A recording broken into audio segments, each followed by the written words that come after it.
Chapel's room where the priest gets ready. Notice the orange base of another basin. Basically celebrates to sit. Looks like the new orange has been imposed upon the earlier orange. Whereas here, the place where they would keep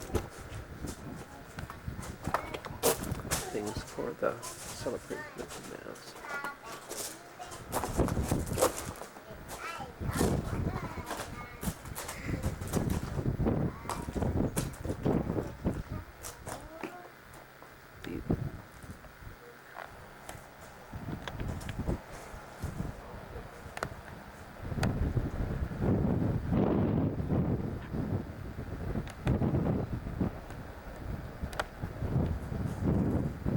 They needed round towers to save their lives, and even that frequently didn't work.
The wall is tilted.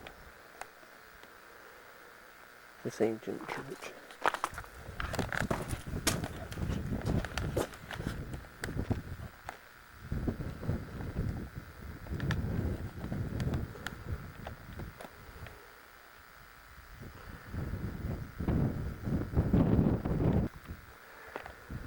Inside this church building, noticed the row.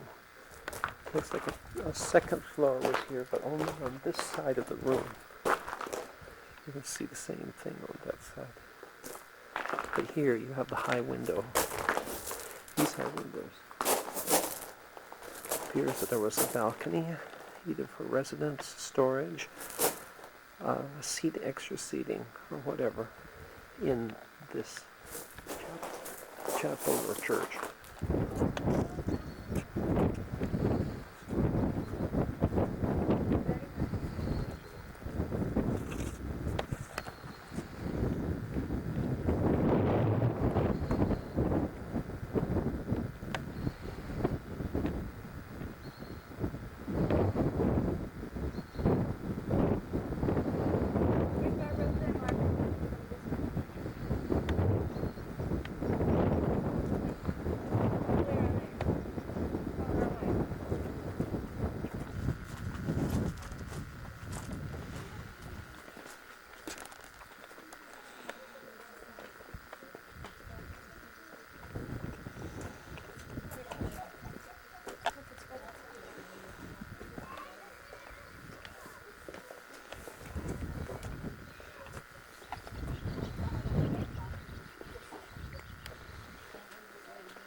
coming in the north transept through the chancel, looking at the south transept.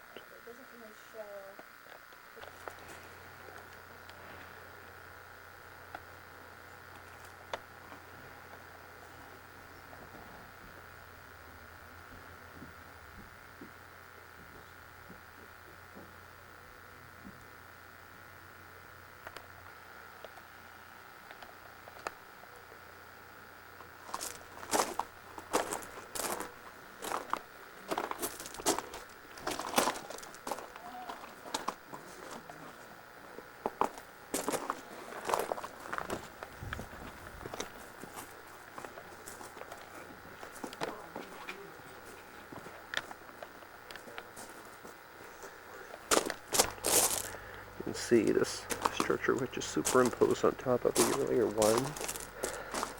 Some of the bedrock, and indeed there in the middle of the cathedral some more of the rock. As you can see, the edge of it that would be sticking up in the floor of the abbey. This big old pillar is right in the middle. See how fancy the corbelling and carving on the pillar is. That's all the second version. This is the first version, these lower walls.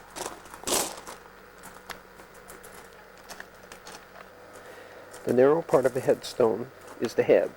The wide part is the foot.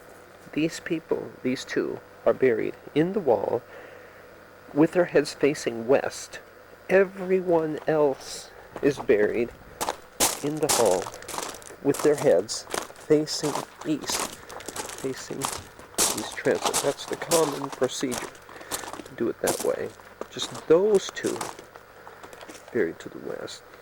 So we feel that one of them was an unfaithful woman, and yet for some reason, maybe as a result of being a wife of an aristocrat, she had the right to be buried here. But because of her fallen state, she was buried facing west. A bit more of the rock, just to show you the whole place is built on it. Here is a grave that was obviously opened. It's the head. This particular gentleman is easy to notice. In fact, this grave is with feet. Yes, the feet are facing the east, which is the normal way, or is the other case, the feet were facing the west. I don't know, maybe they felt that that's where the person was going to walk and go. Here is your high altar, place for the mass elements, and here is a fireplace or window.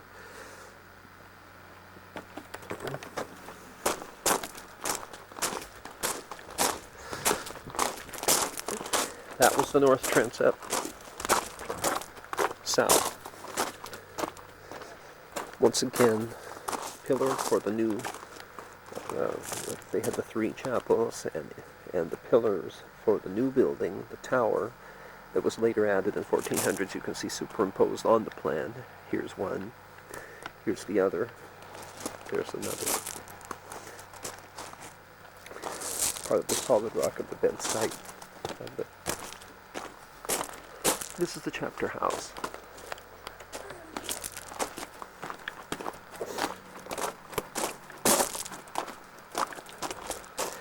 Right over where I'm standing would have been the night stair, coming from the church, going up to above this to a dormitory right there, over the entrance to the chapel house, and next to it, and that is the dormitory where the choir monks stayed and worshipped. This is the cloister area. The Cistercians were a silent order. They were to keep silent, do no unnecessary speaking. This is their cloister area.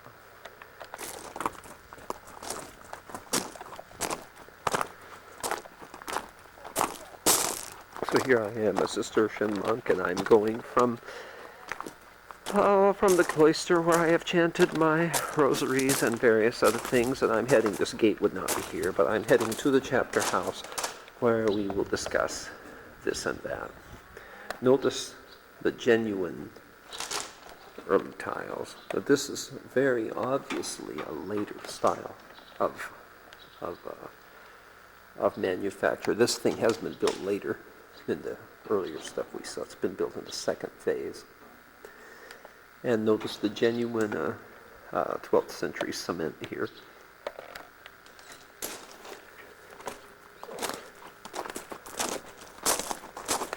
These rooms next, on none of the plans are really certainly identified, but they may have been scriptoria, or they may have been novice training rooms, Bible school basically. This is the cloister in which people arrive. This is the washing area. Twice per day they would come here. Once again, notice corbelling around appearance.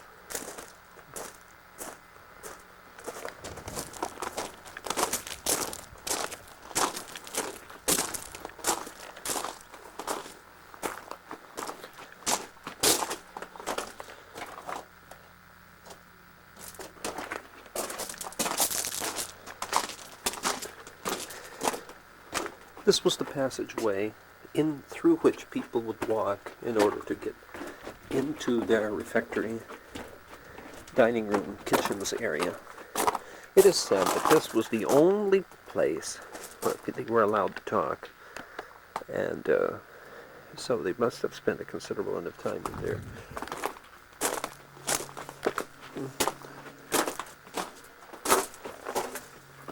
The other entrance to this section.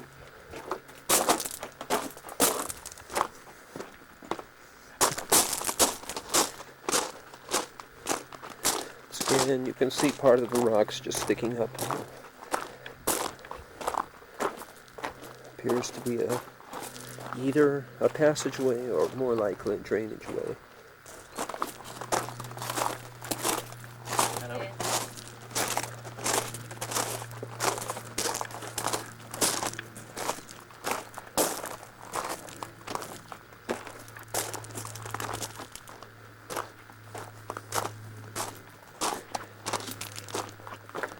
Once we look over the window, we see a genuine 17th century cow. They believe in racial integration here.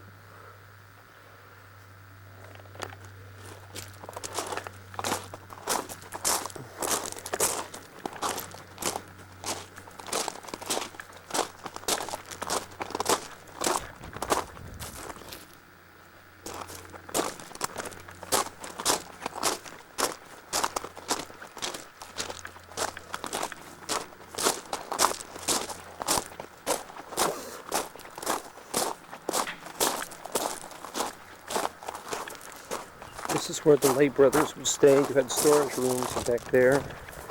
Here you would have their area, and of course a dormitory up above. You can see room for fireplace there.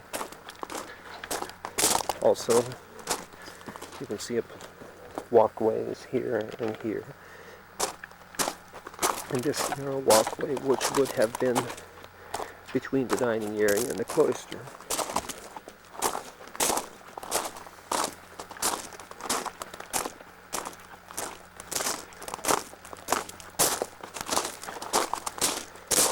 So if you're a lay brother, you come from your dormitories into the chapel this way, and you worship on this side down here.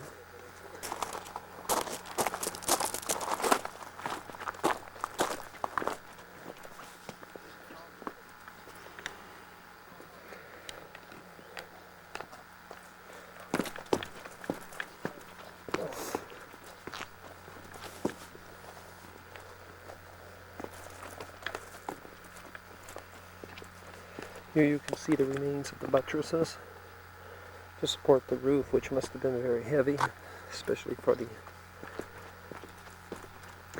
This is still part of the inner building. Those pillars are part of the tower structure.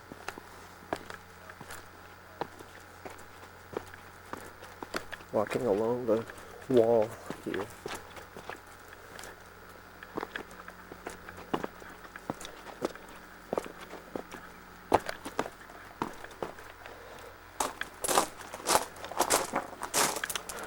Why would lay brothers be happy to be lay brothers? Why would they feel that they were not being discriminated against? Because the society they came from was already very rigid, very structured. And to move from that to being a lay brother was a big move up. This was the gateway. This is how the public would come to the Abbey. And for what existed there in Ireland at this time, this was massive and hugely impressive.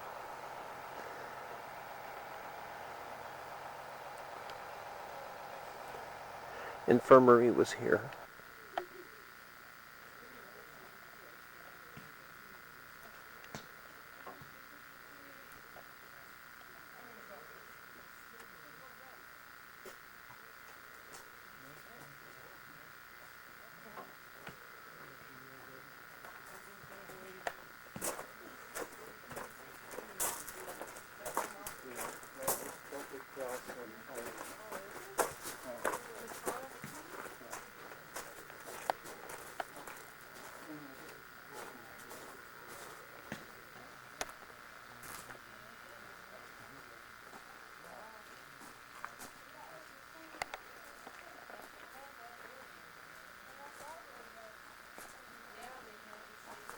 In your history, that's good.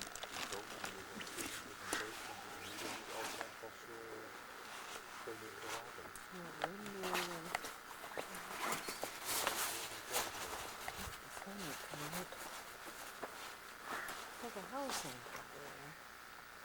Huh.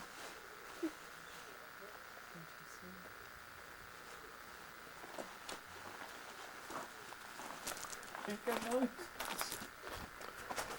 I want to come back in a couple of years and see all the rocks around the neighborhood. I would love to have this in my front yard. That would be great. This? Sure. I'm gonna go over here and get a shot. I want everybody to kind of stay over this for just a little bit. How did you get this there? Oh, we can